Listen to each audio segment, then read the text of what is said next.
അമ്മയായിട്ട് പരിചയപ്പെടുന്നതിന് മുമ്പ് വരെ എന്ന് വെച്ചാൽ ഡിവോഴ്സ് ആയിട്ടുള്ള ഒരു 2 വർഷക്കാലം ഞാൻ ഭയങ്കര ഡിപ്രഷനിലായിരുന്നു. ഡിപ്രഷൻ എന്ന് പറഞ്ഞാൽ ഞാനൊരു റൂമിൽ അടച്ചിരിക്കുമായിരുന്നു. ഒരു വീട്ടിൽ ഞാൻ ഒറ്റക്ക് ഒരു റൂമിൽ ഉള്ള ഒരു 1 BHK അതിൻ്റെ ഉള്ളിൽ ഞാൻ പുറത്ത് പോലും ഇറങ്ങാതെ ഇങ്ങനെ ഇരിക്കും. വർക്കില്ല ഇവിടെ എന്ന് വെച്ചാൽ ഫുൾ നെഗറ്റീവാണ്. എനിക്ക് പുറത്തിറങ്ങാൻ പറ്റുന്നില്ല. എനിക്ക് ടെൻഷൻ, ഇങ്ങനെയുള്ള ഡിപ്രഷൻ ഉള്ള കാര്യങ്ങൾ, ബാക്കിയുള്ള കള്ളുകൂടി, കഞ്ചാവടി, ഇങ്ങനെയുള്ള പല കാര്യങ്ങളിലോട്ട് ഞാൻ പോയിട്ടുണ്ട്. സിന്തറ്റിക് ഡ്രഗ്സ് യൂസ് ചെയ്ത് ഞാൻ ആ ഒരു ടീമിലേക്ക് പോയി. രാവിലെ മുതൽ വൈകുന്നേരം പോയി കഴിഞ്ഞ് കഴിഞ്ഞാൽ അവിടെ നിന്ന് സിനിമയെ പറ്റിയുള്ള അതെനിക്കിഷ്ടമുള്ള വിഷയമാണ്. സിനിമയും ഇതിനെ പറ്റിയുള്ള ചർച്ചകളും കാര്യങ്ങളും രാവിലെ വെളുക്കെ വരെ ഇരുന്ന് വലിക്കും ഇതൊക്കെ ആയിട്ട്. പക്ഷേ ഈ എല്ലാ സാധനങ്ങളിൽ നിന്നും എനിക്ക് മോചനം വന്നത് എനിക്ക് അമ്മയെ പരിചയപ്പെട്ടതിന് ശേഷം. അവളെ പരിചയപ്പെടുന്ന അപ്പോഴും ഞാൻ ഇതൊക്കെ യൂസ് ചെയ്യുന്നുണ്ട്. അല്ല, അതുവരെയും ഉപേക്ഷിക്കപ്പെട്ടു അങ്ങനെയാണെന്നോ തോന്നിയിരുന്നത്? ഉപേക്ഷിക്കപ്പെട്ടു നമ്മൾ ഒന്നെന്താ അറിയോ, നമ്മൾ വലിയ കാര്യത്തിൽ വിചാരിച്ചിരുന്ന ആരൊക്കെയോ നമ്മളെ വേണ്ടാന്ന് വെച്ചു, അങ്ങനെയായിരുന്നു മനസ്സിൽ തോന്നിയിരുന്നത്? അങ്ങനെയല്ല. അതിൻ്റെ ഒരു മാനസികാവസ്ഥ എങ്ങനെയാ പറയാ, നമ്മൾ പെട്ടെന്ന് ഒറ്റപ്പെട്ടു പോകുന്ന ഒരു അവസ്ഥയുണ്ട്. എന്ന് വെച്ചാൽ ബാക്കിയുള്ളവർ പറയുന്ന കുത്തുവാക്കുകളും അവനെ ഇട്ടിട്ട് പോയല്ലോ, ഇതായി പോയല്ലോ എന്നൊക്കെ പറഞ്ഞിട്ടുള്ള പിന്നെ നമുക്കൊരു വിരക്തിയാ. ഇനിയിപ്പോൾ എന്ത് പുല്ല് എന്ന് വിചാരിച്ചിട്ട് ആണുങ്ങൾ പൊതുവെ അങ്ങനെയാണ്. അവർക്കൊരു ഒരാൾ സപ്പോർട്ട് ഇല്ലെങ്കിൽ, ഒറ്റപ്പെട്ട് ജീവിക്കുന്നുണ്ടെങ്കിൽ, ഇത് ഒന്നുമില്ലാതെ മീൻസ് ഈ ലഹരി വസ്തുക്കളൊന്നുമില്ലാതെ വെള്ളമടിയോ ഒന്നുമില്ലാതെ ജീവിക്കുന്നുണ്ടെങ്കിൽ അയാളെ സമ്മതിക്കണം. അതൊരു ഭയങ്കര പവറുള്ള ആൾക്കാർക്ക് പറ്റും. സാധാരണ എന്നെ പോലെയുള്ള സാധാരണപ്പെട്ട ആൾക്കാർക്കൊന്നും അത് പറ്റുന്ന എനിക്ക് തോന്നുന്നു. അപ്പോൾ ഇതിലേക്കൊക്കെ അങ്ങ് പോകും, സ്വാഭാവികമായും പോകും, ഇതിലേക്ക് പോകും, നമ്മൾ വഴിതെറ്റി പോകും എന്നുള്ള ഷുവറാണ്. അതിന് നമുക്കൊരു പാർട്ട്ണർ വേണം എപ്പോഴെങ്കിലും. ഇതിനിടയിൽ ഇങ്ങനെ നടക്കുന്ന സമയത്താണ് ജയ്സേട്ടൻ, ഇപ്പം നമ്മുടെ ഗുമസ്തനിലെ ജയ്സേട്ടൻ ഞങ്ങൾക്ക് ഭയങ്കര സുഹൃത്തുക്കളാണ്. അപ്പം ജയ്സേട്ടൻ ഒരു പ്രാവശ്യം ഇങ്ങനെ ഇരുന്ന് ഇതൊക്കെ തന്നെ കള്ളുകൂടി കമ്പനി തന്നെ ഇരിക്കുന്ന സമയത്ത് ജയ്സേട്ടൻ എന്നോട് പറഞ്ഞു, ജിഷ്ണ, നമ്മുടെ ജീവിതത്തിൽ ഒരു പാർട്ട്ണർ വേണം, ഒരു ഭാര്യ അല്ലെങ്കിൽ ഒരു പാർട്ട്ണർ നമുക്കെപ്പോഴും ആവശ്യമാണ് എന്ന് വെച്ചാൽ. ജയ്സേട്ടൻ പറഞ്ഞു, എൻ്റെ ഈ 2 കൈയും കാലും ഒടിഞ്ഞിട്ട് ഞാനിങ്ങനെ കിടക്കുന്ന ഒരു സിറ്റുവേഷൻ ഉണ്ടായിരുന്നു ലൈഫിൽ. ഇത് 2 നമുക്കൊരു ബാത്റൂമിൽ പോകാൻ, നമ്മളൊന്ന് കുളിപ്പിക്കാൻ, അല്ലെങ്കിൽ നമ്മുടെ പ്രാഥമിക കർമ്മങ്ങൾ നിർവഹിച്ച് തരാൻ ഒരാൾ, അത് നമുക്ക് അമ്മയെ കൊണ്ട് ചിലപ്പോൾ പറ്റിയതല്ല, നമ്മൾ മുതിർന്ന ഒരാളാണ്, പക്ഷേ അതൊരു പാർട്ട്ണറെ കൊണ്ട് പറ്റും, അല്ലെങ്കിൽ ഒരു വൈഫിനെ കൊണ്ട് പറ്റും. അപ്പം ഞാൻ പറഞ്ഞു, എനിക്ക് എൻ്റെ ജീവിതത്തിൽ, അത് ഞാനിപ്പോഴും പറഞ്ഞു, എൻ്റെ ജീവിതത്തിൽ ലൈഫിൽ ഒരു മാരേജോ അങ്ങനെയുള്ള ഇതൊന്നും ഇല്ല. ഓക്കെ, അത് ഉറപ്പിക്കാം, മാരേജ് ഒന്നും ഉണ്ടാവില്ല എൻ്റെ ലൈഫിൽ. എന്ന് വെച്ചാൽ അത് എന്നെ സംബന്ധിച്ച് എനിക്ക് തോന്നുന്നിടത്തോളം, എനിക്ക് മനസ്സിലാക്കിയിടത്തോളം അത് വെറും ഒരു കൂട്ടിക്കെട്ടൽ മാത്രമേ ഉള്ളൂ.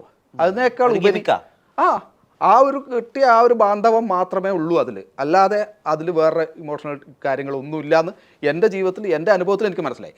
അതിനെക്കൊണ്ടൊരു പിന്നെ ഇത് പിരിക്കാനാണ് പാട് അല്ലേ? ഇത് പിരിക്കാൻ വേണ്ടിയാണ് പാട്. പിന്നെ കോടതിയിൽ പോയി നിൽക്കണം. US പോയി നിൽക്കുമ്പോൾ 4 പേര്, നമുക്ക് അത്യാവശ്യം 4 പേര് കണ്ടാൽ തിരിച്ചറിഞ്ഞ ആൾക്കാരാണല്ലോ. അപ്പോൾ പോകുമ്പോൾ അവർ ഇതൊക്കെ അനുഭവിക്കണം, എക്സ്പ്ലെയിൻ ചെയ്യണം, മറ്റേ വീട്ടുകാർ വന്ന് ചർച്ച ചെയ്യണം, മറ്റവർ ചർച്ച ചെയ്യണം.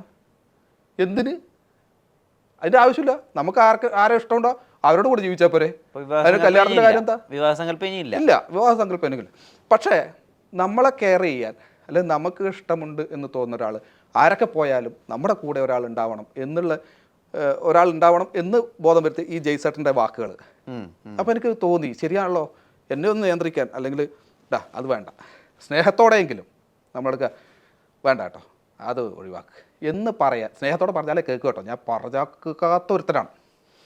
ആരെങ്കിലും കേട്ടോ എന്ന് പറഞ്ഞ് ഞാൻ ചെയ്യും, അതാണ് സ്വഭാവം. പക്ഷെ സ്നേഹത്തോടെ വേണ്ട കേട്ടോ അത് വേണ്ട എന്ന് പറഞ്ഞ് അത് മനസ്സിലാക്കാൻ കഴിവുള്ള ഒരാളായിട്ടാണ് എനിക്ക് തോന്നുന്നത്. അങ്ങനെ എനിക്കുണ്ടായിരുന്ന ഒരു ബാഡ് ഹാബിറ്റ്, ഒരു വലിയ ബാഡ് ഹാബിറ്റ്, ഐ മീൻ ഇത് തന്നെ ജോയിൻ്റ് അടി. ഓക്കെ, ഞാൻ ഇതിപ്പം പറഞ്ഞു കഴിഞ്ഞാൽ എനിക്ക് വേറെ കേസ് വരുമോ ഇല്ലയോ എന്ന് എനിക്കറിയില്ല. ഞാൻ കഞ്ചാവ് അടിക്കുമായിരുന്നു, യൂസ് ചെയ്ത്. പക്ഷേ ആ സാധനം, അല്ലെങ്കിൽ ഈ പറയുന്ന ഡ്രഗ് ഞാൻ ഒഴിവാക്കിയത് അവൾ കാരണമാണ്, അമ്മയെ കാരണമാണ് ഇത് ഒഴിവാക്കിയത്. എന്നുവെച്ചാൽ എൻ്റെ സ്വഭാവം ഞാൻ തന്നെ മാറുന്നു. അത് എനിക്കും കൂടി തോന്നിയിട്ടാട്ടോ, എനിക്കും കൂടി തോന്നണം. ഒരാൾ പറഞ്ഞാൽ മാത്രം പോരാ, എനിക്കും കൂടി ഞാൻ ഇങ്ങനെ മാറ്റങ്ങൾ നിങ്ങളെ ഇതിൽ വരുന്നത്. നിങ്ങളിങ്ങനെ അല്ലായിരുന്നല്ലോ, അങ്ങനെ അല്ലായിരുന്നു ഞാൻ. എന്നുവെച്ചാൽ പല സമയത്തും കറക്റ്റ് ലൊക്കേഷനിൽ കറക്റ്റ് സമയത്ത് രാവിലെ 7 മണിക്ക് പറഞ്ഞാൽ 7 മണിക്ക് എത്തുന്ന ആളാണ്. അതെ, ഈജിപ്ഷ്യന്റെ വൃത്തി, ഇതിന്റെ കൃത്യനിഷ്ഠത, അച്ചടക്കം വളരെ ഫേമസ് ആണ് അതൊക്കെ. ആ വൃത്തിയും എനിക്ക് നീറ്റായിരിക്കണം, വീടായാലും ഇതൊക്കെ നീറ്റായിരിക്കണം, ഇതൊക്കെ ഉണ്ടായിരുന്നു. അതൊക്കെ കൈവിട്ട് പോയിരുന്നു. അതൊക്കെ കൈവിട്ട് പോയിക്കൊണ്ടിരിക്കുമായിരുന്നു. ലൈക്ക് വൃത്തിയുടെ കാര്യമല്ല, ലൈക്ക് ഒരു ഓർഡർ. ആ ഓർഡർ. ഞാനിപ്പം ലൊക്കേഷനിൽ ഷൂട്ടിന് പോകണം, നാളെ എനിക്ക് ഷൂട്ടുണ്ട്, ഇന്ന് വൈകുന്നേരം എനിക്ക് എത്തണം. ഞാൻ എന്ത് ചെയ്യും, ഇന്ന് രാവിലെ എഴുന്നേറ്റ് ഓക്കെ രാവിലെ ഒരു 9 മണിക്ക് ഇറങ്ങാം എന്നൊക്കെ വിചാരിച്ചിട്ട് ഞാൻ റെഡിയാവാൻ തുടങ്ങും. തീരൂല, നമ്മൾ ലാഗായിരിക്കും. ലൈക്ക് ഈ ഡ്രഗ്സിൻ്റെ തലേദിവസത്തെ ഹാങ് ഓവർ ആയിരിക്കാം, വാട്ട് എവർ, നമ്മൾ ലാഗായിരിക്കും. പാക്ക് ചെയ്യുന്നു, അപ്പോൾ എന്താ പറയുക, പോയിട്ട് ഒരെണ്ണം വലിക്കാം, എന്നെ വലിക്കും, വീണ്ടും താഴെ വരും, ഇറങ്ങി വീണ്ടും ഇനി കുറച്ച് ഭക്ഷണ ചായ എന്നൊക്കെ കുടിക്കാം, ചായ കൂടി. ഞാൻ രാവിലെ 9 മണിക്ക് ഇറങ്ങാം എന്ന് വിചാരിക്കുന്നത് ഞാൻ ഇറങ്ങുന്നത് രാത്രി 10 മണിക്കായിരിക്കും. അപ്പോൾ അതിൻ്റെ ആ ഒരു ഓർഡർ ലൊക്കേഷനിലൊക്കെ കറക്റ്റ് സമയത്ത്. പിന്നെ ഞാൻ അഭിനയിക്കുമ്പോഴൊന്നും ഞാൻ ഇത് യൂസ് ചെയ്യില്ല. എന്ന് വെച്ചാൽ അതെൻ്റെ ഒരു തൊഴിലാണ്. എന്ന് വെച്ചാൽ തൊഴിലിൽ നമ്മൾ സ്റ്റേജിൽ കയറുമ്പോഴോ അല്ലെങ്കിൽ നമ്മൾ തൊഴിൽ ചെയ്യുമ്പോഴോ ഇല്ല. അതിന് ശേഷം ഞാൻ എന്ത് ചെയ്യുന്നു അതാർക്കും നോക്കണ്ട. അതെ അതെ, അതിന് ശേഷം ചിലപ്പോൾ നമ്മളത് യൂസ് ചെയ്തിട്ട് നല്ലൊരു സിനിമയൊക്കെ കണ്ടിരിക്കുക, അതൊരു വേറെ വൈബായിരിക്കും. അല്ലെങ്കിൽ ഫ്രണ്ട്സിൻ്റെ കൂടെ പോകുമ്പോഴൊക്കെ എനിക്കൊരു 2-3 വർഷത്തോളം ഉണ്ടായിരുന്ന ആ ഒരു ബാഡ് ഹാബിറ്റ് ഒരു ദിവസം കൊണ്ട് കറക്റ്റായിട്ട് പറഞ്ഞു ജൂലൈ 10-ാം തീയതി ഇന്നത്തേക്ക് ഇത് July, August, September, October, November, December അല്ലേ, ഡിസംബർ 5 മാസം ആവാൻ പോകുന്നു. 3 വർഷത്തോളം ഉണ്ടായിരുന്ന ഒരു ബാഡ് ഹാബിറ്റ്, മോശം ലൈഫ് സ്റ്റൈൽ ഞാനത് പൂർണ്ണമായും നിർത്തിയിട്ട് 5 മാസത്തോളമായിരുന്നു. എൻ്റെ അടുത്ത് ഒരു ഡോക്ടർ പറഞ്ഞു, നിങ്ങളെ കൊണ്ട് ചിലപ്പോൾ നിർത്താൻ പറ്റിയെന്ന് വരില്ല, എന്ന് വെച്ചാൽ നിങ്ങളൊരു 3rd സ്റ്റേജിലെത്തിയിരിക്കുകയാണ്.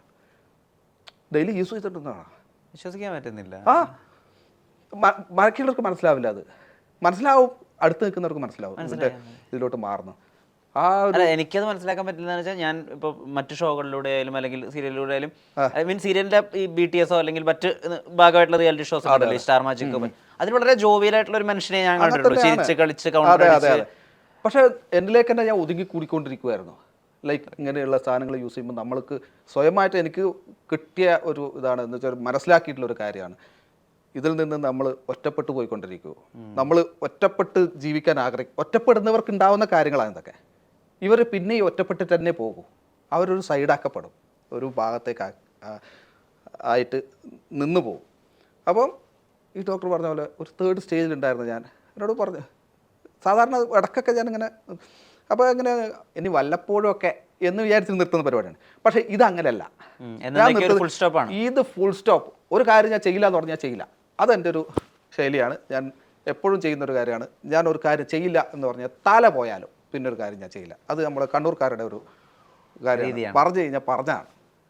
അങ്ങനെ ഞാനത് ഒറ്റയടിക്ക് നിർത്തി. പിന്നെ ഞാനത് യൂസ് ചെയ്തില്ല.